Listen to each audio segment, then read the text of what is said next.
दिमाग में एक चीज़ आई कि मुझे टीचर तो बनना ही था। मैंने कहा ठीक है यार, इंजीनियरिंग वैसे भी अपने को नहीं करनी थी, वो तो अपने एग्जाम इसलिए क्रैक किया क्योंकि पढ़ने में मजा आता था और मैं पढ़ने से ज़्यादा पढ़ाने में मुझे मजा आता था और पढ़ाने के लिए पढ़ना भी पड़ता है। तो इसलिए मैंने कहा कि उस लेवल का पढ़ लो साला कि जिंदगी में पढ़ाने में दिक्कत नहीं हो। इसलिए फिर उस एग्जाम की तैयारी भी करी इंटरेस्ट के साथ। और एक और चीज़ हो गई थी मेरे साथ कि 11th क्लास 10th क्लास तक हिंदी मीडियम से था। तो जैसे ही 11th क्लास में गया, हमारे साथ सबसे बड़ा चैलेंज आया कि हमको हमारा सब्जेक्ट को इंग्लिश में पढ़ना है जबकि हम हिंदी माध्यम से हैं। तो ट्रांसलेशन का इशू आया। ऐसे ही मेरे बैच में हमारे जितने भी हिंदी माध्यम के बच्चे थे हम सब लोग आ गए इंग्लिश मीडियम में। अब वहाँ बैठते थे तो ऐसा लगता था कि यार हम कोई अछूत है साले। ये इंग्लिश मीडियम के बच्चों के साथ बैठे हुए ये फट फट फट फट momentum, velocity, acceleration, atomic structure, Heisenberg, पता नहीं क्या फट फट फट बोल रहे हैं। हम तो साले गधे मूर्ख अज्ञानी।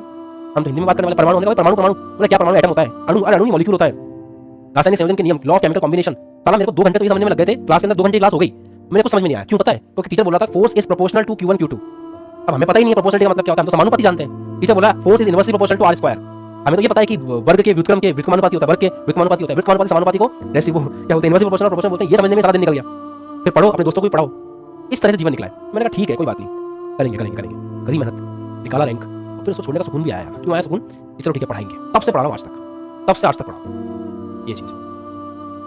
तो लाइफ में बेटा करना बहुत पड़ता है, मेहनत बहुत करनी है। बोलने से कुछ नहीं होता, धाधु करने से कुछ नहीं होता। You have to work very hard. जब इस चैनल को भी शुरू किया था तो बहुत मेहनत की थी मैंने, बहुत मेहनत की थी। तब 200 300 400 आपका भी ऐसा काम होना फ्री होना तो जाके ओल्डेस्ट वीडियो देखना।